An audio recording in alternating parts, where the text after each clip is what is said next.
Hi, Kevin McDonald here, and welcome to the Progressive Property Podcast. We've got a really special podcast episode this week because it's going to be a bit of an interview between myself and someone else in the property industry, Andrew Harvey, or someone I've always known as Harvey, and maybe you've know him as Harvey Growth. So he's got a few different names. Let's get into a little bit about that as well. So Harvey, thanks for joining us. For anyone who doesn't know Andrew Harvey or Harvey Growth or Harvey, or maybe they only know you in one of those ways, could you tell us a little bit, I guess, about you and your property journey? And then what is your name and which one do you prefer?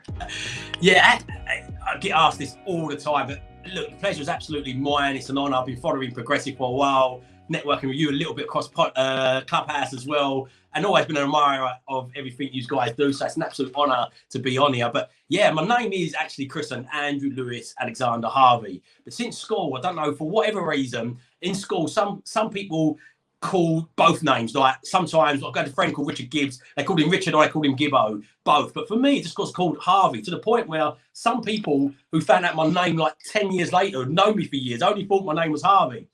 So when I first started networking, the first networking I've really done, I come to multiple streams of property income, and I come there and I'm like, what do I introduce myself as? Because it's weird, like my girlfriend, my wife now, everybody calls me Harvey apart from my mum.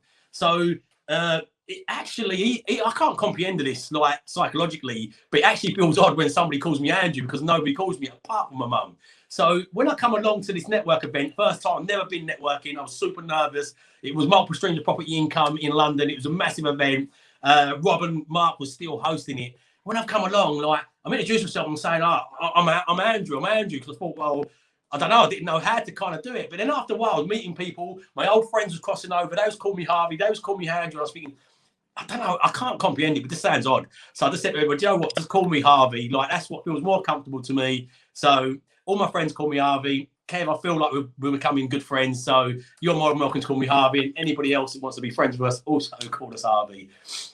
I've only ever known you as Harvey, so that's good. So you've mentioned coming to a multiple streams of property income event in London, which when was that? The end of 2013. Right. So had you been in property prior to that? Or yeah, so literally, I got my first property deal in 2009. I've done the classic thing. I can't remember exactly. People ask me this question all the time. Back then, I wasn't on the internet. Internet wasn't what it is today anyway in 2009. But I wasn't on the internet properly. I think I was reading a lot of the Gazette and the local pages of the properties in the local pages, and I stumbled across Homes Under the Hammer. And I was like, I want to get into property. So I remember I was just about to buy my first house as well, and I was with a girl I wasn't really getting along with, and I was like, do I buy this house, move in with this girl? I've got this lump of money that I'm probably not going to be able to raise again. I'm going to tie myself to a mortgage. Never read any books at this point. Never done any education or anything like that. But it's like, I'm going to tie myself to a mortgage and I could use this to follow my dream. So then I bought a piece of land, which was just a massive mistake, but I had no education. It was a mistake. It was a mistake because it got me started. And luckily enough, the loss I had from that was a delayed loss.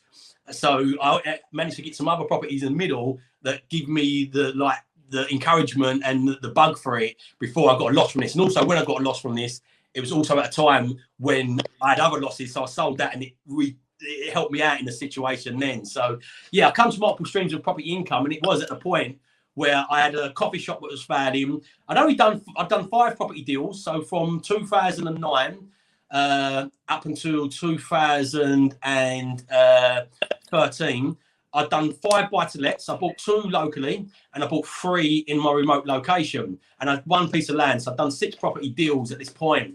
And yeah, as I said, revolutionary is not the word. It kind of done 2 things for me. It blew my mind and made me massively overwhelmed and like, yeah, properly overwhelmed and burnt me out for a little while. But as a result, it rewired my mind into personal education and being able to consume a higher volume of content, because I started listening to about 100 books a year after that and reading, and just was obsessed with learning. And the first course I done was Mark Omer and the HMO Daddies course. Although after doing my first HMO, I was like, I'm not sure I really want to be dealing with multiple HMOs like the HMO Daddy was.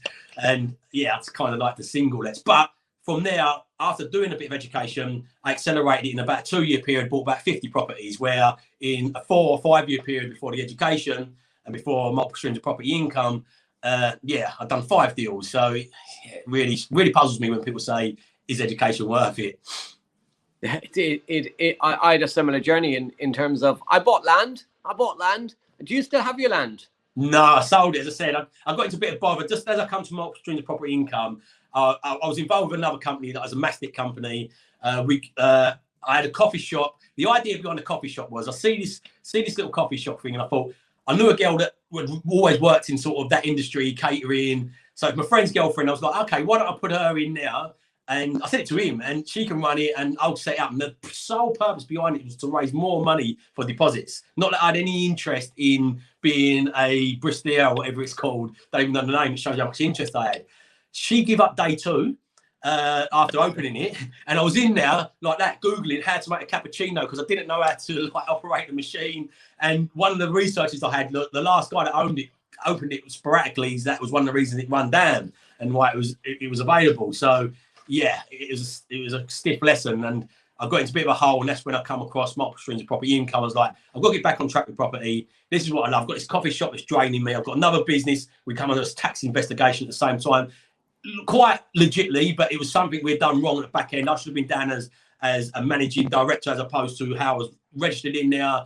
They find us, and it just all seemed to be coming in at the same time. And I was like, well, I need to get back to what I enjoy doing and get back to it. And and that's when I sold the piece of land, dug myself out of the bits of holes I was in, kind of, and then just dug the rest of it out by education and pushing myself forward with deals.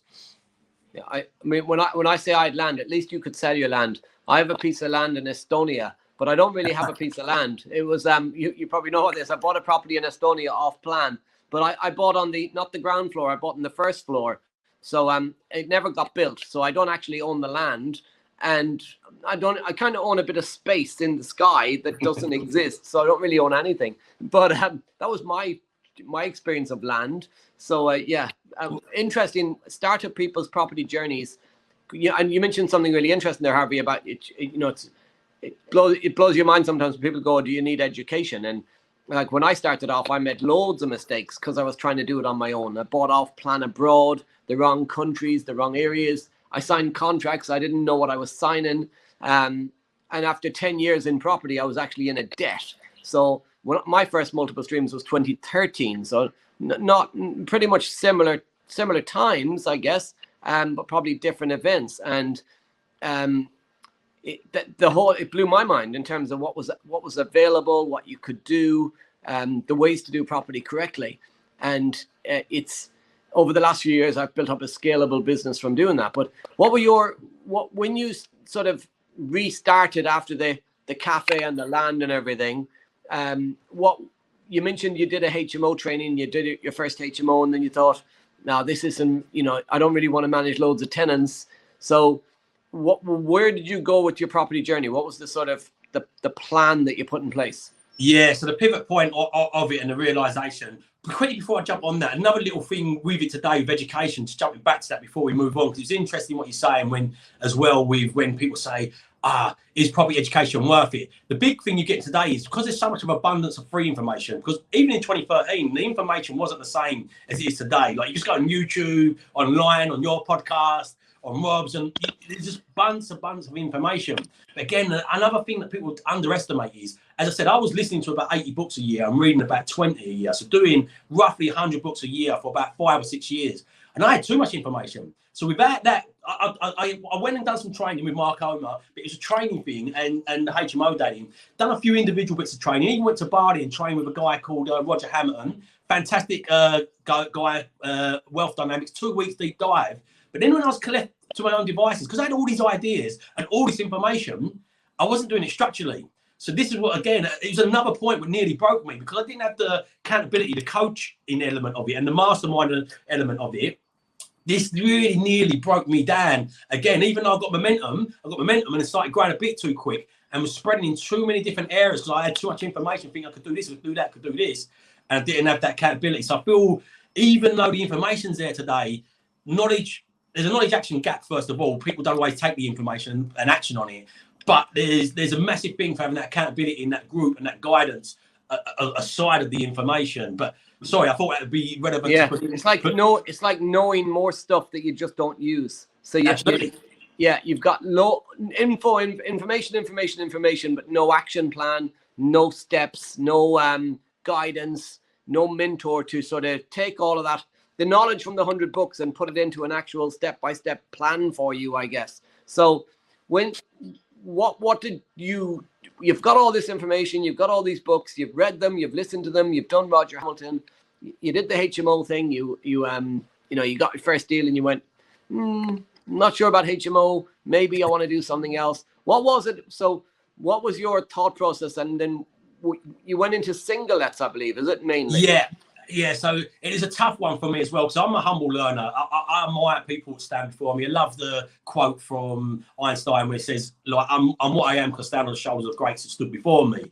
It really baffled me when everybody tries to work out themselves. So come to multiple streams of property income, started working a few of these bits out, and obviously, this is a saying, we was having a bit of banter on this before we actually got online, but everybody, when I went to multiple streams of property income, said only invest within an hour from where you live. So I was born in Stratford, and then from the age of about 6, grew up in a little village called Averley.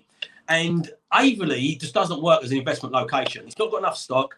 The prices are a bit too high. The yields are too low. HMOs don't work there. There's no train links or major employers. It just don't work. So back then when I done my first deals, I naturally realised that this, like, instinctively just went, this don't work. So I looked a little bit further afield. So my first piece of land was in Chadwell, and that was about 20 minutes away. Then the first property I bought was in Southend, and that was roughly about an hour away. But this was the real realizing point of it. So I got that. I got another buy to let. Then I bumped into a guy from Stockton-on-Tees who met a girl that I knew. So he had over 70 properties in the area. He had a team that managed them. He's got several businesses. Property was a side hustle for him. But he's got several businesses, done developments. And he moved down, met a girl I knew. I didn't know anybody. So we was playing golf 2-3 times a week. So that was the key element for me. It was like, okay, he's got the knowledge, the network, and the understanding of the area, and supported me in them first steps into the area. So I went there, I bought my first 3 deals. So the last one I bought in the south was, I think I needed 40 odd K at the time. And I stumbled across buy refurbished mortgage. And this is before multiple streams of property income, but I only managed to refinance that 11K. And I was like, I'm going to get stuck here somewhere. How do I do this? Then I bumped into this guy and I was a bit nervous about it. But then I went and bought a deal, and I managed to do the first 3 deals where I refinanced that pretty much all my money. Had a fantastic cash flow, and they were single lets, and it was pretty hassle free. At that time, it became a bit more challenging as I scaled a bit quicker. But at that time, it was like, oh wow! So that's why I got the coffee shop. I was like, what I'm going to do is I'm going to get this coffee shop to pay towards. I worked out, I think I'm going to earn about £800,000 a week from the coffee shop. That can pay towards deposits in the middle of me doing the refinances. So, like, it never went to plan. The coffee shop was a disaster. They ended up losing me lots of money. As I said, I had another business that I wasn't paying attention to, that I was a bit of partner involved with, that ended up kind of investigation and lost money there. Typically, 3 of my tenants moved away at the same time. I was like, look, I need to get back to property. And that's when I went to multiple streams of property income. I was very aware of that first. Then I was like, oh, HMOs, like HMO Daddy, Mark Homer, credible people. And every single person on that stage had only invested within an hour from where you live. So I was like, okay, I'm a humble learner. I'll take that on the chin. Let's invest within an hour. So off the back of that, I raised a JV finance. So I done a no money down deal on HMO, completely no money down. When people say, can you do no money down? Yes, it was money involved. His money, not mine. So 100% HMO, no money down deal. But it needed quite a bit of money. So I was a bit nervous about raising that amount and going into it. But no matter what anybody says, HMOs are more intensive. You can systemize it to make it more simplistic, but them systems still take the time and effort to get in place, still takes time and effort to hire staff. Like, I knew what to do because I've gone on Mark Homer's and HMO's Daddy's course. So it wasn't about knowing what to do, it's about getting that implemented correctly. And even though I hired people, my hiring skills was like, here's a laptop, you're hired sort of thing. Here's what to do, spurt out everything in my head that I'd learned on these courses and expect the best, you know, and unfortunately it kind of didn't happen. But either way, we got that. We had loads of like kind of planning issues and little bits with the council. Tenants was a pain in the bum. And then around the same time, my first place I bought in Southend, which was within an hour of away, the tenant moved out. So my friend was a tenant, so he moved out and he'd stayed there for about 6 years. And then within a week of the new tenant moving in, and funny enough back then, because I was trying to recover the money and the debt I was in at the time, I moved the tenant in and done the viewings. And she was like, what's it like around here? She was only a 10-minute drive away. And I said, you know the area, because it's not the greatest, but I'm advertising this as a 3-bedroom. If you want a 3-bedroom, you're going to have to pay at least £300 more. So, like, do you know the area? It is what it is for the price. I didn't try and fool her. She went, yeah, no, it's fine. Within a week of her being there, she phoned up and goes, oh, there's prostitutes walking past my house. So I was like, I kind of did ask you if you knew the area. And you said, yeah, you did. So this was the breaking epiphany point for me. I was like, that was within an hour away. I bought that and it turned out to be right in the middle of a red light district, heroin and addicts area. So this wasn't like Amsterdam when you go there, it's quite cool, all the bars and coffee shops. This was like ladies of the night walking for their fix, heroin addicts, and walking past my flat trying to get their fix. And then to top it off, 4 doors down from where I bought was a drug rehabilitation centre. So the same ladies that was walking around at night time would be queuing up in the morning to get their rehabilitation. Luckily, I moved my friend in and I think he kind of liked them ladies of the night walking around and he stayed there for 6 years. But this really made me realise, wow, I don't know within an hour, no better than a new Stockton-on-Tees. But in fact, a new Stockton-on-Tees better because I had my friend there and he knew it inside out because he had over 80 property, done over 100 deals there, over 70 still remaining deals. So I was like, also, I'm buying refurbished remortgaging. I'm having to raising finance is much easier on a lower amount than it was on a higher amount. So I was like, I know everybody's telling me I only do it locally, but the area I knew inside out was Averley because I grew up there from 6, but you can't invest there. So I had no strategical advantage of investing like even of our way. Obviously, the drive was a bit more of a pain, but I weighed up the pros and cons of it. Like, okay, a few hours extra in the car or a 15k deposit. Don't 50, 60k deposits, recycle out maybe 20, 30k, or recycle out nearly all my money. Yields are like 8, 10%. So I weighed it up and looked at the drives and just weighed up the option. Yeah, but today, that's what I say to people, the randomness don't have to be like it was for me. I randomly met him. But the internet today, because of groups like progressive property groups and these Facebook groups that are there, my network is 90% from me now, not from that guy I met, because I'm active in the Facebook groups and all the people say, I'm from Stockton-on-Tees, I know you, blah, blah, blah. And yeah, I've built a network off the back of social media. How did you know that guy to start with? Yeah, so he met a girl that I knew and he just moved down here. So he moved down and it's random. I've never got that much of attention with him. When did he find the deals for you? No, he just said to me, look, if you find a deal, you show me and I'll tell you if that's a good area, not a good area. Because of course there's areas like my South End property up there and it differs from street to street. Like you could go like literally 2 streets up. But he's a professional property investor. Yeah. Okay, so one of the reasons, so like when I went to my first multiple streams, I live in a little village in the west of Ireland, a place called Swinford in Mayo. Literally, if you blink on your way by, you'll miss it. About 1,200 people. And I remember sitting in the room and they said the same thing to me about invest local. And I was thinking, 8-mile radius of your home. And I'm thinking, bloody hell, 8-mile radius of my home, there's like 2 houses. How do I find something 8-mile radius of my home? But what they really mean is, and what we really mean, because I now teach myself on the multiple streams, is that you pick an area and then you invest within 8-mile radius of that area. And you pick an area, then you become the subject matter expert of that area. Because quite often I meet people and they say, well, I'm living in Birmingham at the moment, but I only just moved there from Manchester. So I don't really know Birmingham. I say, well, okay, but you know Manchester better, then that could be your area. Just don't invest in Birmingham, Manchester, Leeds, Liverpool, Glasgow, everywhere. Yeah. So I know you're known as the remote property investor, but do you buy all over the country, or do you buy in one remote area? Absolutely, yeah. Brilliant observation as well. So yeah, one area, and I'll teach people this now. And I say to them, look, that's what I learned. Don't scattergun it. That's the exact words I used to say there.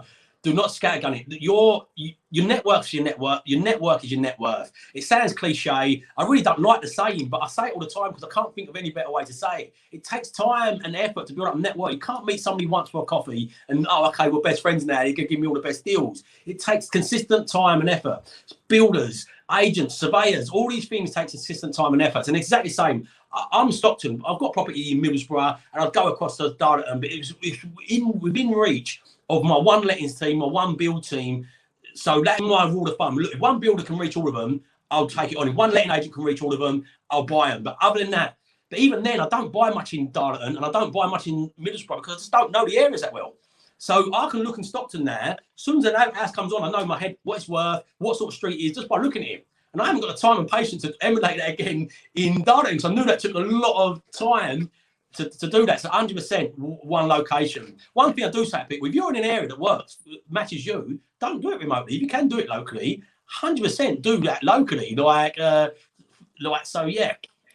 Yeah, I mean, and you mentioned obviously HMO over single-let, and you do single-lets, but I mean, I can imagine if you did a HMO in Stockton and you've got ladies of the night going by, I mean, you could end up with a brothel, not a HMO. So I can get why you'd stick to single-let. So HMO is a great cash flow and strategy, but on the right type of property in the right locations. And the type of property for a HMO is completely different to the type of property for single-let. I've got a mixture of both. And the reason I have a mixture of both is when I started my property journey, I thought I was diversifying by buying in Turkey, Bulgaria, and Estonia. But actually, I was scattergunning, which you touched on, scattergunning all over the place. Diversifying doesn't mean scattergun. Diversify also doesn't mean that you do some property, some stock market, some Bitcoin, some crypto, whatever, different things.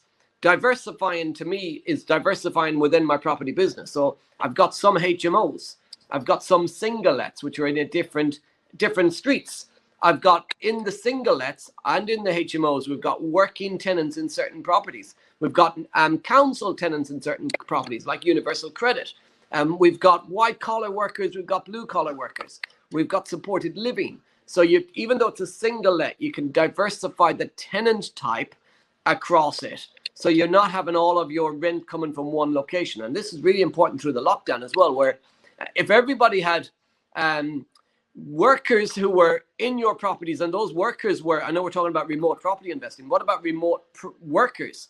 People living remotely and then they're off work and their properties are empty, are all students and there's no university open. Suddenly you've got a problem.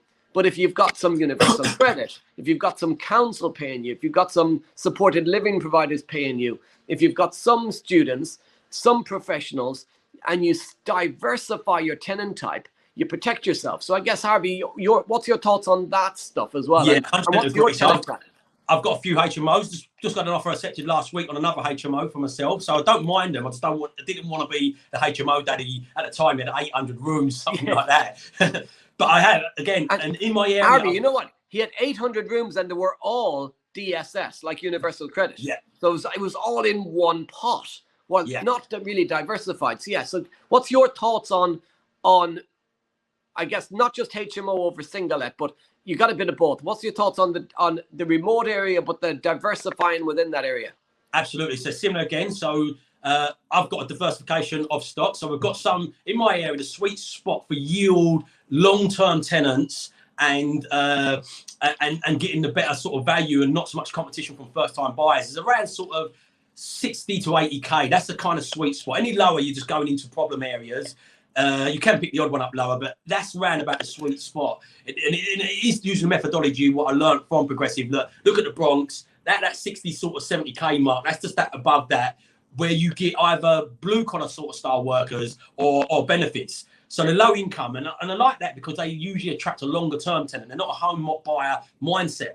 But then also I've got some properties I bought up there for around the 100k mark, which is professional style tenants, which even though contrary to popular belief, there is capital growth in the Northeast. Every area's got micro economies within micro economies. So we've got some areas that have been absolutely desolated, or over the last year it's kind of changed, but up until last year when the property world went absolutely bonkers, we had some areas that was really poor, and it's still even dropping here and now. But then you've got these little micro pockets that have got a bit more capital growth, more sellers. So yeah, I've got some like the higher end like tenant styles, and I know that I'm going to have a higher turnover with them because they're home buyers. If they can buy a home for 150k and they can get a 5%, 10% deposit, and their rent is still relatively cheap at £650, £700 a month, they're going to move on fairly quicker. But it's a different style how to have that diversification. Got some blue collar workers, I've got some benefit style workers, and the same for you.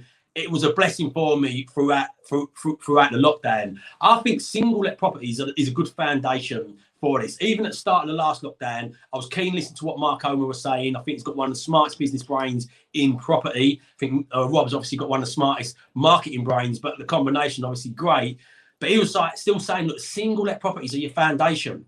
And don't get me wrong, there's always an exception to the rule. There's always some people can jump up into a HMO straight away, or there's some people that need to do rent to rent because it's the area and it matches what they're doing.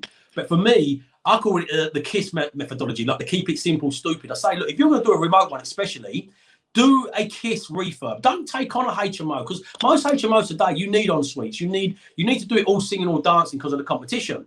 So you don't want to be taking on an 80, 90 grand sort of refurb in an area that you don't know the builders well. You're not there all the time, you know, like you want to start on a simple one, because even when you've got experience, refurb mistakes happen, or quote, like your judge of how much it'll cost runs out, and do it at a manageable level where you can mitigate these, cut your teeth, iron out the mistakes, trial people out, and then slowly graduate up. So then in my area, that's what I've done. I've got some single lets, then some HMOs. Once I had a better supported team in the area, I tried out some people with the management side of it as well. So, but yeah, 100% agree that diversification within the same field is, I think, where it's at. Now, I want to challenge you on something as well, because you said a couple of interesting things. And the buying remotely, it works. You've got to have a team, though. You've got to have everything in place. Now, you had a guy who you knew, who was in property, and you knew him through a friend, a girl you knew. So you kind of already had that trust and that rapport and credibility and stuff. And he was willing to help you. For most people, if they're starting out in property and they live in London and they're thinking, do I go north?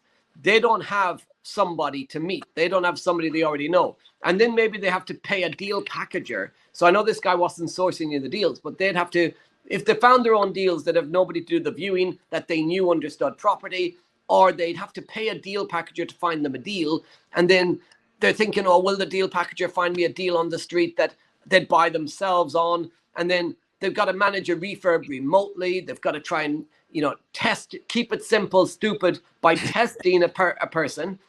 Should they keep it simple, stupid in their own area for that first deal to, you know, test the process of, can they do property? Do they know how to find it? And then replicate it in a remote area? Or, you know, why not? Or do they do a rent to rent locally? So what I do is I do a lot of rent to rent. But the reason I do rent to rent is that I use the income from those to actually fund single lets. So higher cash flowing property, rent to rents and HMOs to fund single lets. And where I think a lot of people get this wrong is they're trying to buy single lets and then go up to HMOs and go up to commercial as the next step.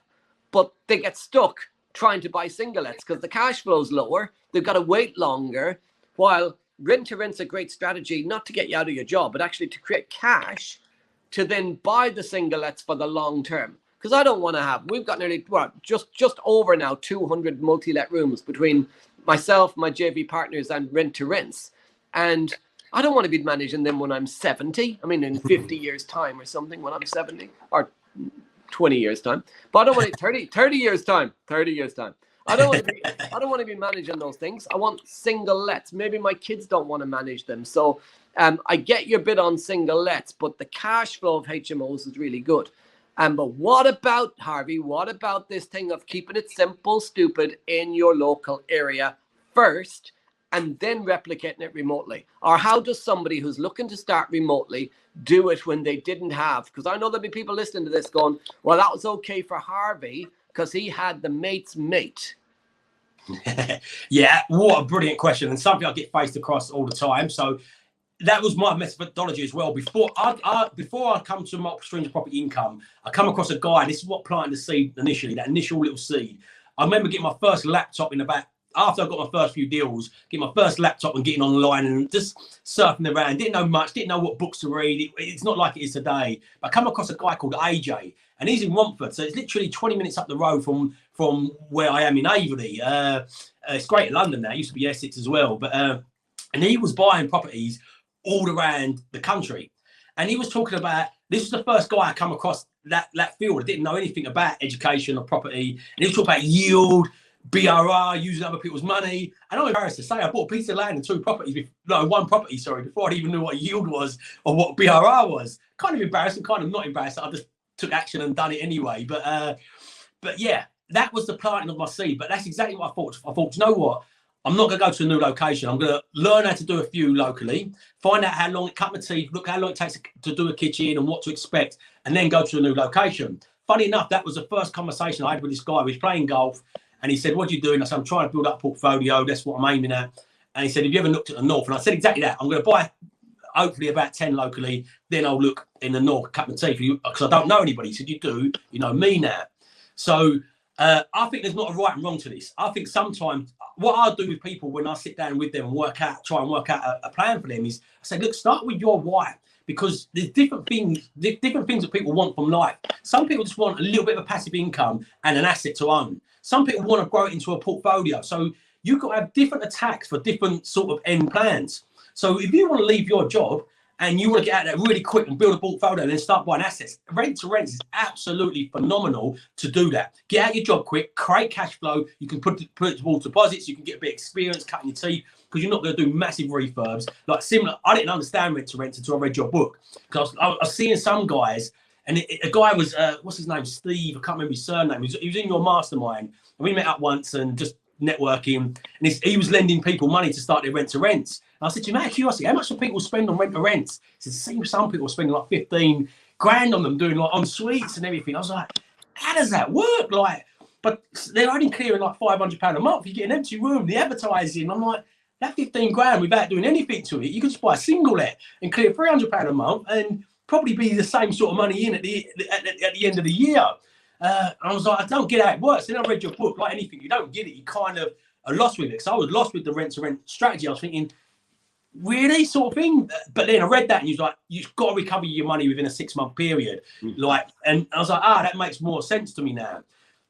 But without going on, I see a lot of people who think, oh, rent to rent's a great way to get started in property. I'll just do it because it's easy. It's easy in. And then what they do is they do it without understanding what rent actually is, without any training.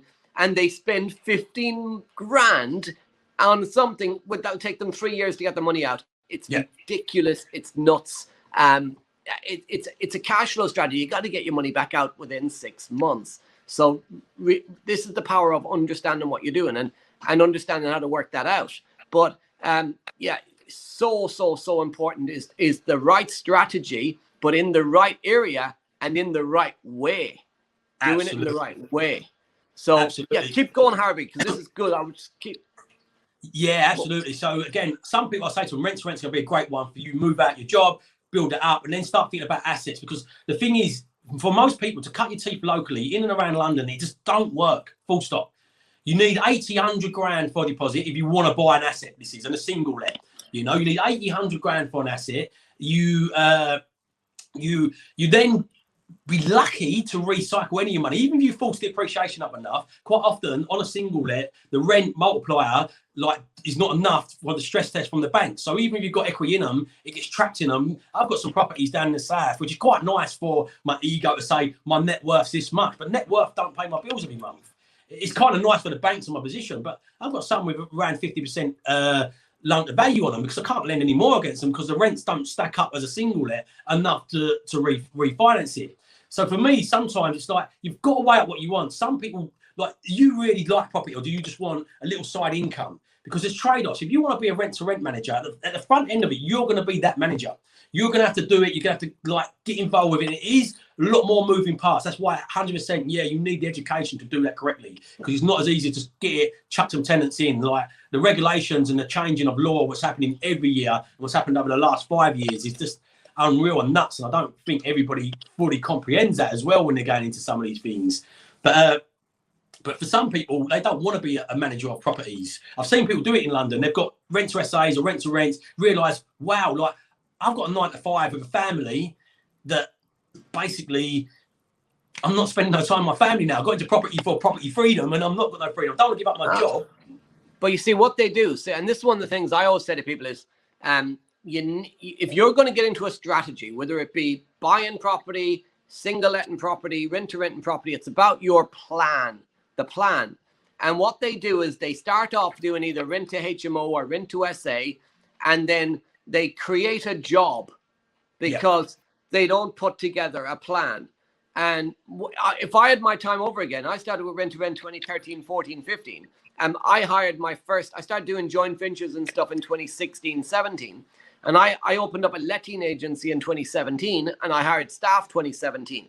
But if I had my time over again, at the start in 2013, I was trying to replace my income, $27.50 a month. That was my only target, $27.50 a month, $27.50 a month.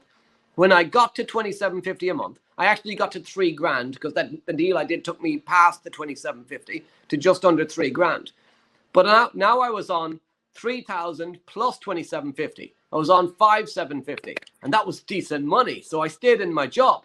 But what I should have done, and it slowed me down, is if I had my time over again, I would have took that entire $3,000 I was making and invested it into systems, staff, people that would have scaled the business even more. Because as soon as I started taking people on, my business started to really expand, because what was happening was I wasn't paying for staff. I used to think I might paying for staff. I was buying time. Yeah. I was buying time. And I've got 4 people now that work for me full time. That's 140, 80, 120, 160. That's 160 hours a week of time that I've bought so I can sit here and interview you. So, but I left it too long. And a lot of people make this mistake of they're just taking on a property and taking on a property and taking on a property, and their time's reducing because they haven't thought about the systems, they haven't thought about the plan, they haven't thought about any of that stuff. And just before we carry on, Harvey, you mentioned a couple of things, and we're on the Progressive Property podcast, so I know a lot of our listeners maybe you're new to property, maybe you're starting off in property, and Harvey said that he felt embarrassed that he didn't know what BRR was or what yield was. So if you're listening in and you don't know what BRR or yield is, then BRR is buy, refurbish. Well, it's BRRR, buy, refurbish, rent, refinance. So you buy a property, you refurbish it, you rent it out to prove the income, and then you refinance it to pull your money back out, to recycle your money and to use it on the next deal, or pull as much of your money out as possible. And then yield is your rental income. So your rental income monthly multiplied by 12 months. So your annual rental income divided by, and now this is where a lot of people get yield wrong or do you a different calculation. You want to be careful of this. So yearly rental income, annual rental income divided by, in my opinion, total money spent. So your purchase costs, your purchase price, so the stamp duty, the finance cost, the legals, the purchase price, whatever you've spent to buy the property and the refurb money, so your total money spent. A lot of people look at yield against the purchase price, which can make it look bigger than it actually is, because you've spent money on finance, on like mortgage broker fees, legal costs on the buy-in, stamp duty. So try and include all your money when you're doing your yield calculation. So annual income divided by total money spent. My preferred calculation is what's called the return on capital employed, or ROCE. And how you work that out is not your yearly income, because you could be renting a house out for 500 quid a month. 6 months, 12 months, would be $6,000. So 500 a month for 12 months, £6,000. So your income is 6,000 for the year, but your expenditure is 7. So it's a little bit distracting. Your yield, what you need to be thinking about is your return on cash employed or return on capital employed.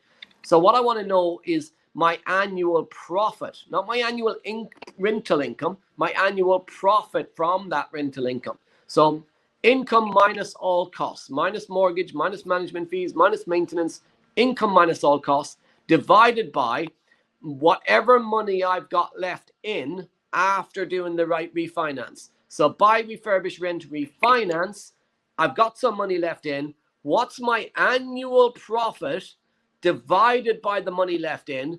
That as a percentage will give you the percentage return on capital employed. So for anyone who's new to property, new to the podcast, they're the calculations I'd be looking at.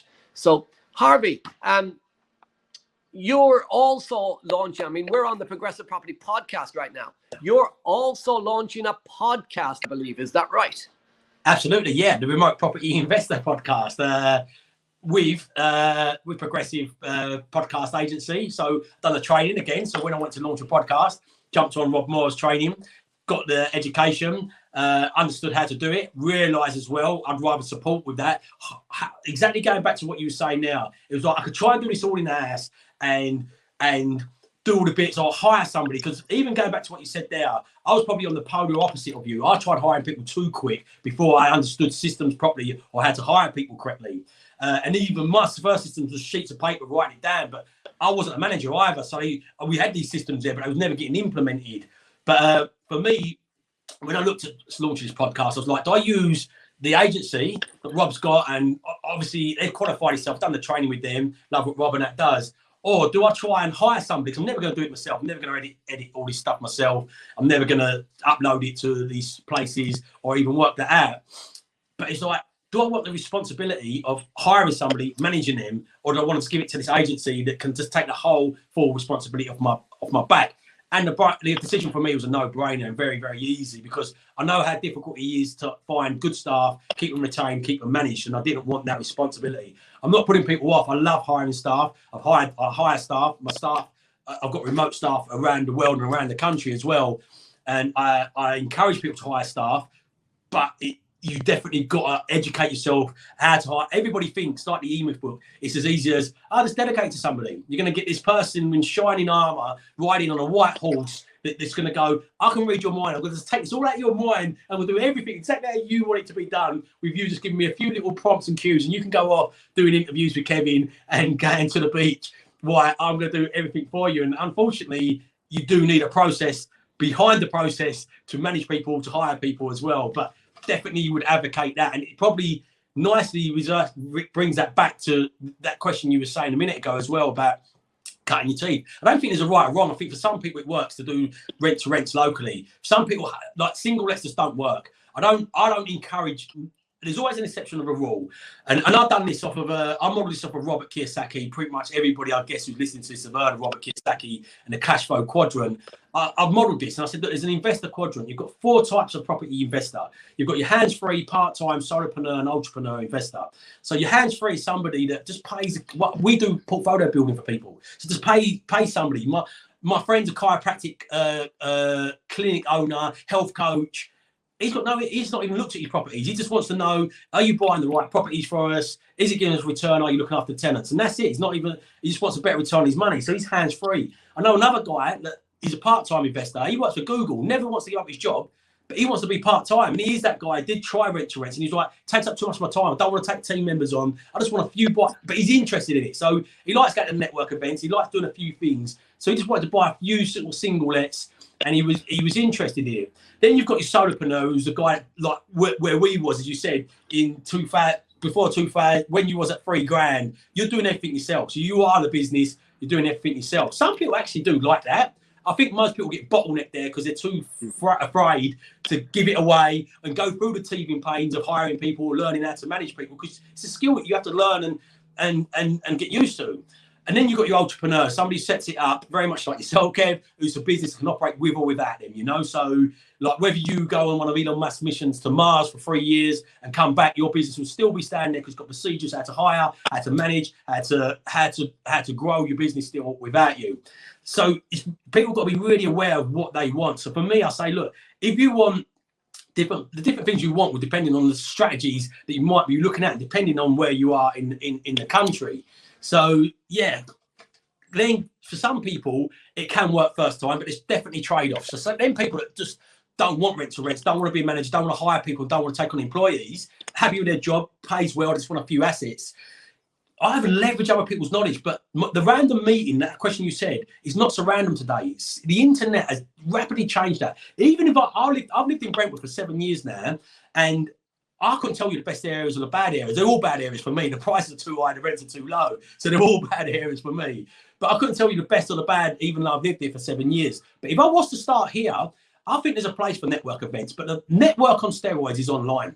You know, you go online, you go into these communities. There's a community. If you want to go to Doncaster, you can find a property community in Doncaster. You can go and progressive property Facebook community. And there's tons of these with all like-minded people already accumulated together. And this, what it does, as opposed to the old-fashioned networking, the old-fashioned networking was you go around, meet people. You meet 12 people in the room if you're lucky to speak to them under that time permitted.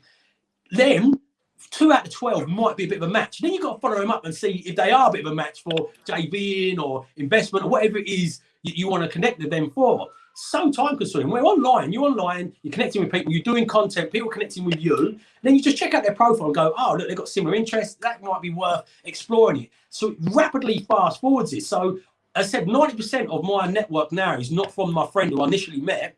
It's from me just turning up online, doing content, and people going, I'm from that area.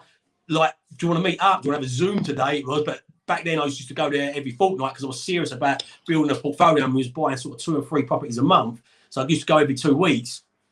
And yeah, you can easily build networks, even whether it's local or remotely, all online. Everything you can do remotely can be done virtually. There is a few trade-offs along the way, but you've got to work out that trade-off of, look, do I want to be a property manager? Do I want to hire people? Or do I want to have a low barrier to entry? And I say to some people, just go and find a source of it. Make sure you disqualify them. Put them through a stringent list of questions. Check them out on their profiles online. All good sources are online today, so you can see their social proof. Ask them just leading questions and make sure you qualify them really well. And then potentially just outsource it to them. It's going to cost you maybe 5K, but they'll do everything from the refurb to finding it to moving the tenant in. So just work out what you want. If you want time and freedom and you've got a really good income over here, just pay someone to do it. But if you're in London, paying someone to do it, you might need 100K deposits as opposed to 20K. Somebody in London might have 20K disposable income every 6 months, not 100K disposable income. That's going to be every 4 years, and lower yield. So yeah, there's no right way and wrong way. I think it's just working out. The most important thing really is just get started. Absolutely. If you're watching this, get started in property, wherever it may be. Just get started. Get moving in the property journey. I think me and Harvey could debate this for hours, but you're probably heading towards, if you're listening to this now, the end of your commute to work, and you're like, no, I don't want to go to work. I want to hear more of this. Maybe we can get Harvey on again for another interview on the podcast. Maybe Harvey might get me on his podcast. You need to go over on Harvey's new podcast. Harvey, what are you going to be covering on that? So is it all about remote property? Are you going to be interviewing people? What's the plan? Yeah, absolutely. I've interviewed your colleagues. So we've got our poll. I was a good student. They said, get a number of episodes ready. And I got commended by the back end team of the podcast team saying, oh, wow, you've got more episodes ready than you usually. We're chasing people. But I've already interviewed David, your buddy, and the Power in now. You're definitely on my hit list to be on there. But it's around remote investing. So I'm going to do some sort of guidance around how you can set up. So after the coffee shop failure and all that, I had a bit of a burnout as well. I had too much information going in my head and just frazzled my head. And I said to myself then, I'm going to have monthly breaks. So I need to, not just because I'm investing in an area that's 250 miles away, it's because my wife's from Holland as well. So we go there 5 or 6 times a year if we're not in lockdown. So I need to be able to run this from my phone. So my mission was to take all the information I've got and try and put that into a way where I could do that all virtually. Last year, everybody had to do it virtually. Everybody had to be a virtual investor in lockdown 1 because you had no choice. But whether you're doing this locally or remotely, understanding systems and running it through CRMs, softwares, and understanding the same methodologies is really important to push yourself forward. Property is a business now. It's still lots of money to be made in property, but it's much more of a professional space than it used to be. Before, you could just buy a property as a little side hustle, and that was it, and the market would drive you up. But now you really need to do it as a correct business. So it's all around the systems and processes to do it remotely or in your own town and set it up that way. But also interviewing great people like yourself. So yeah, I definitely want you on the podcast, Kevin. When do you launch? When do you launch? You've got to talk to the guys in the background. I think Harry. I think we're getting the last. Soon. I think this is the last one we're doing now for the launch process. So hopefully it should be within the next 2 or 3 weeks right, time. So keep an eye out for it, guys. Keep an eye out for Harvey's podcast. What's it called again, Harvey? The Remote Property Investor. I polled that in all the groups. Rob's on there on the launch ones as well. I interviewed Rob on there. So yeah, really excited about it. So Remote Property Investor podcast. Keep an eye out for it. You've been listening to Andrew Harvey, or Harvey, Remote Property Investor podcast. I've been Kevin McDonald. You've been listening to the Progressive Property Podcast. Remember, we're out every single week. Make sure you've subscribed. Make sure you like it, the podcast, share the podcast, and head over to the Progressive Property Facebook community. Tag me in. Let me know what you think about the interview. Let me know what you think of Harvey. Let me know what you think of his podcast once it's out. Harvey, best of luck with the launch. Best of luck with the podcast. I know you're going to do absolutely awesome.